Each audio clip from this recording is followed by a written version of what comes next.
First ever factory outlet, Chandanagar, Mukunda Jewelers, opening soon. No making charges.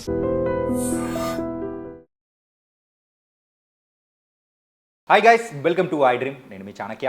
And present ఇప్పుడున్న marketing conditions ప్రకారం అయితే అసలు ఎక్కడ invest చేయాలి అండ్ ఫ్యూచర్ కూడా మరి ఏ సెక్టర్స్లో మనం ఇన్వెస్ట్ చేస్తే మనకు లాభాలు అనేది వస్తాయి అని చెప్పేసి ప్రతి ఒక్కరు మైండ్లో కొంచెం ఆ డౌట్స్ అనేది కూడా రైజ్ అవుతుంది.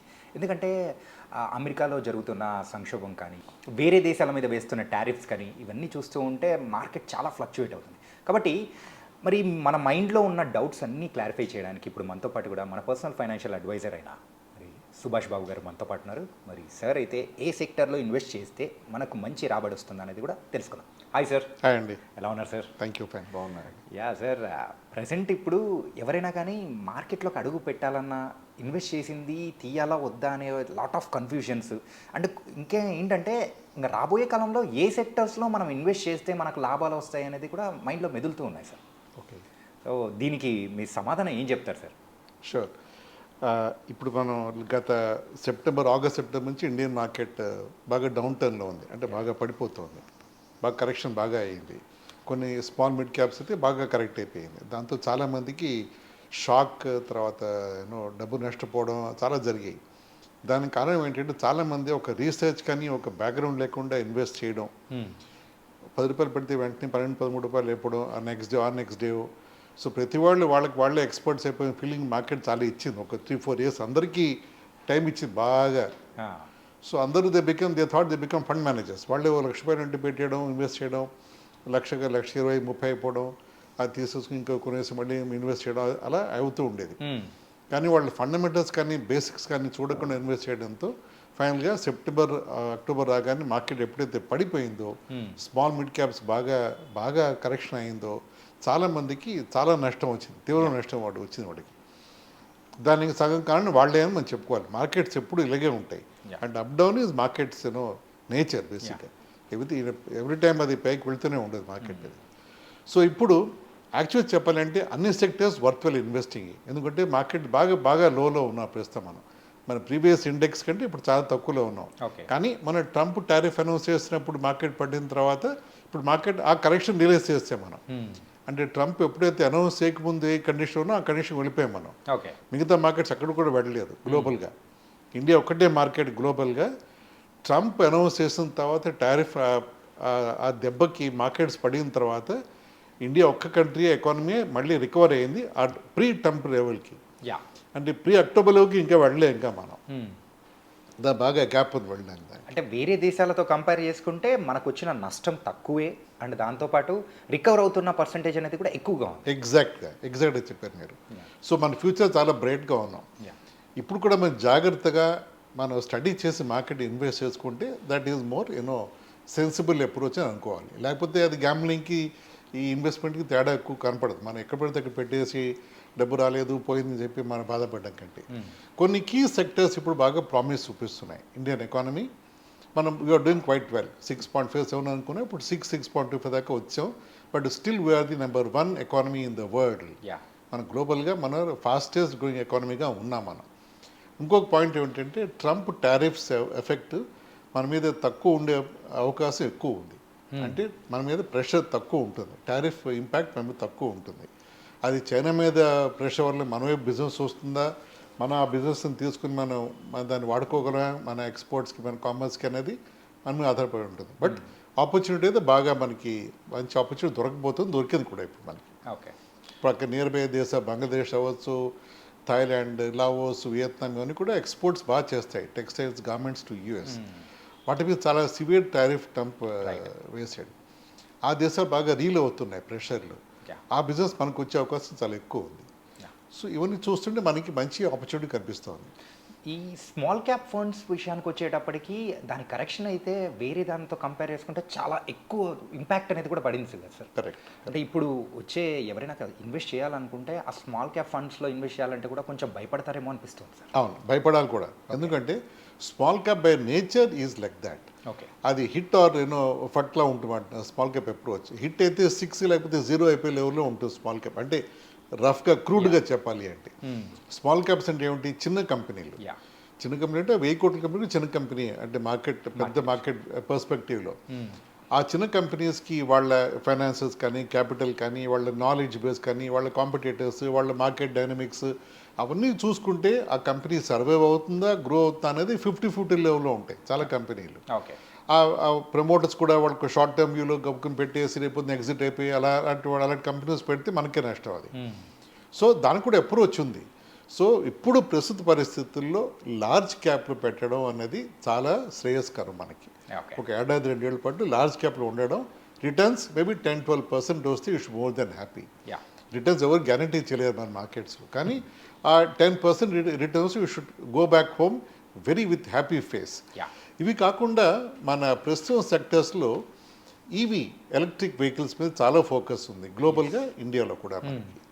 సో ఈవీ మార్కెట్ అప్రాక్సిమేట్గా $7 బిలియన్ 2023లో గ్లోబల్గా. అది 2030లో $50 బిలియన్ అవకాశం కనిపిస్తుంది మనకి.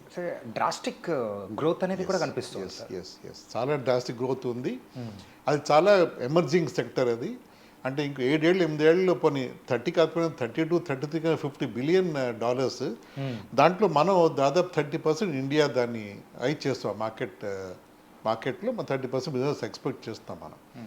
సో అంత లార్జ్ బిజినెస్ ఆపర్చునిటీలో మనం పాల్గొనాలి అంటే ఈ బ్యాటరీ ఛార్జింగ్ స్టేషన్స్, తర్వాత దానికి సంబంధించిన సాఫ్ట్వేర్ కానీ, ఛార్జింగ్ బ్యాటరీస్ కానీ, లిథియం బ్యాటరీస్ అన్నీ ఉన్నాయి. సో దాంట్లో రకరకాల కాంపోనెంటరీ ఉంది ఎలక్ట్రిక్ వెహికల్స్లో కూడా. సో అలాంటి రిలేటెడ్ కంపెనీస్ ఇన్వెస్ట్ చేయడం అనేది కొంచెం దట్స్ మోర్ సెన్సిబుల్. ఇప్పుడు ఇండియాలో వస్తే టాటా మోటార్స్ ఈవీలో చాలా యాక్టివ్గా ఉన్నారు. టాటా వెహికల్స్ కూడా, ఓలా, తర్వాత ఎథర్ ఒకటి ఉంది, మహీంద్రా, హీరో, ఇవన్నీ కూడా they are well performing EV vehicles వాళ్ళు ఆఫర్ చేస్తున్నారు. వాళ్ళకి సంబంధించిన సబ్ కాంట్రాక్ట్ తీసుకునే యాన్సిలరీస్ మీద వాటి మీద మనం జాగ్రత్త స్టడీ చేసి ఆ కంపెనీ ట్రాక్ రికార్డ్ ఎలా ఉంది, ప్రమోటర్స్ ఎలా ఉన్నారు, వాళ్ళ ఆర్డర్ బుక్ ఎలా ఉంది, అన్ని మేము జాగ్రత్త స్టడీ. ఇందాక అనుకున్నాం కదా స్మాల్ క్యాప్ అంటే ఇవి స్మాల్ క్యాప్లోకి వస్తాయి యాక్చువల్గా. టాటా అని లార్జ్ క్యాప్లో ఉన్న ఈ కంపెనీస్ గ్రోత్ స్మాల్ క్యాప్లో వస్తుంది యాక్చువల్గా. ఆ జాగ్రత్త స్టడీ చేసి మనం స్టడీగా ఒక 2 years పెట్టి చూసి దాంట్లో మనం బాగా చేసుకోవచ్చు. అదొక మంచి ఇంపార్టెంట్ సెక్టర్ అది. తర్వాత టెక్నాలజీ అండ్ డిజిటల్ సర్వీసెస్, ఇంకా ఐటీ గురించి టెక్నాలజీ మాటి మనం చెప్పుకోకలేదు. ఇండియా ఒక రేంజ్కి మనం చేరిపోయాం మనం గ్లోబల్గా మనం. సో దాంట్లో మనం 7.4% of GDP comes from technology and digital services ఇండియాలో. అది దాదాపు ప్రస్తుతం 5 మిలియన్ మందికి ఎంప్లాయ్మెంట్, అంటే 50 లక్షల మంది ఎంప్లాయీ ఉన్నారు ఇండియాలో. సో అది ఎంత మనం హైటెక్ సిటీ అవ్వచ్చు, ప్రతి స్టేట్లో ప్రతి సిటీలో ఐటీ రిలేటెడ్ ఐటీ పార్క్స్ కానీ కంపెనీస్ కానీ చిన్న పెద్ద సిటీ అన్నింటిలో ఉన్నాయి. సో అందరికీ ఐటీ బికమ్ పరిపాటిగా అయిపోయింది మనకి. ఇండియా కూడా గ్లోబల్గా ఒక ఐటీ గో టు కంట్రీలో అయిపోయింది చాలా దేశాలకి. బ్యాక్ ఎండ్లో మనకి ఇన్వెస్ట్మెంట్కి వాటికి ఎక్స్పోర్ట్స్ బాగున్నాయి దానికి మనం. ఇవన్నీ large cap companies, TCS, Wipro, తర్వాత హెచ్సిఎల్ సిస్టమ్స్, ఇన్ఫోసిస్, ఇవన్నీ లార్జ్ క్యాప్ కంపెనీస్. వీటిలో ఇన్వెస్ట్ చేస్తే స్టడీగా మనకి రిటర్న్స్ ఎప్పుడు మనకి దాంట్లో బాగానే ఉంటాయి. Renewable energy, green resources, green energy. Green energy in sense అంటే గ్రీన్ ఎనర్జీ అంటే కార్బన్ ఎమిషన్ లేకుండా మనం తయారు చేస్తే సోలార్ కానీ ఇవన్నీ గ్రీన్ ఎనర్జీలో వస్తాయి. సో దానికి సంబంధించి అదానీ అవ్వచ్చు, రెన్యూ అనే కంపెనీ ఉంది, టాటా పవర్, ఇలాంటివన్నీ ఈ సోలార్ ప్యానెల్స్ కానీ సోలార్ పవర్ జనరేషన్లో ఇండియా చాలా బాగా ముందుకు వెళ్తోంది. ప్రైమ్ మినిస్టర్ మోడీ కూడా మాటిమాటికి సోలార్ మీద ఆయన చాలా ఎంకరేజ్మెంట్ ఇస్తూ ఉంటారు చిన్న పెద్ద కంపెనీస్కి. ప్రస్తుతం కెపాసిటీ 2.6 gigawatts మంది. బై 2030 70 gigawatts చేయాలని ప్లాన్. టార్గెట్ ఈస్ 2030లో 500 gigawatts చేయాలని ప్లాన్ మంది. అంటే అంత లార్జ్ గ్రాండ్ ప్లాన్స్లో డిఫరెంట్ గ్రోత్ చాలా బాగుంటుంది. మనం ఇవన్నీ చేయొచ్చు. ఇలాంటి కంపెనీ ఇన్వెస్ట్ చేస్తే మనకి ఉంటుంది.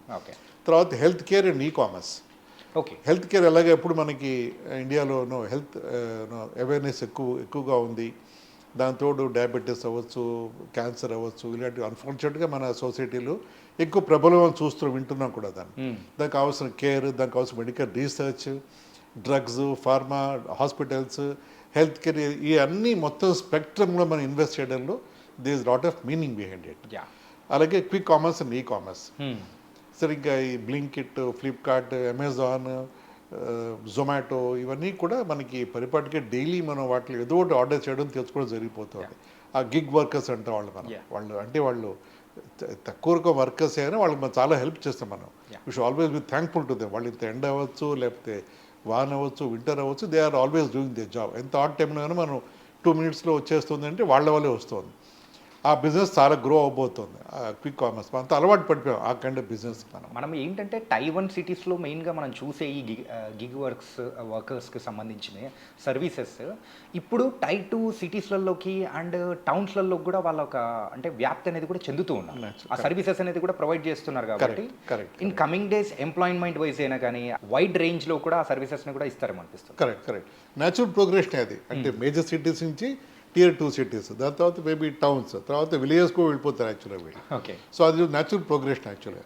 అది సొసైటీతో మంచి అవకాశమే అది. అంటే ఇమీడియట్గా ఎవరైనా దాంట్లో చేరి, so it's a good thing. So ఈ సెక్టర్స్లో జాగ్రత్తగా స్టడీ చేసి కంపెనీస్ని బ్లైండ్గా ఎవరో చెప్పారని ఏదో ఎవరో మాట వినేసి ఎక్కడో డబ్బులు అయిపోవచ్చు, ట్రిప్పులు అయిపోవచ్చు బట్ట కాకుండా కొంచెం జాగ్రత్తగా స్టడీ చేసి ఇన్వెస్ట్ చేసి 25లో మనం చాలా బాగా చేసుకోవాలి. ఎందుకంటే మార్కెట్ బాగా లోలో ఉంది.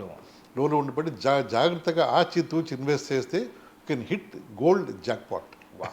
It was very very nice analysis sir. Thank you. మెయిన్గా ఏంటంటే వాట్స్ ద ఫ్యూచర్ అంటే మీరు ఇప్పుడు చెప్పిన సెక్టర్స్ అన్నీ కూడా ఫ్యూచర్కి సంబంధించింది. కరెక్ట్. ఫ్యూచర్లో ఎంత గ్రోత్ ఉంటాయనేది కూడా మీరు క్యాల్కులేట్ చేసి చాలా చక్కగా చెప్పేశారు. అండ్ చూస్తున్న వ్యూవర్స్కి కూడా ఇది చాలా బాగా ఉపయోగపడుతుంది అనుకున్నాను. Thank you thank you.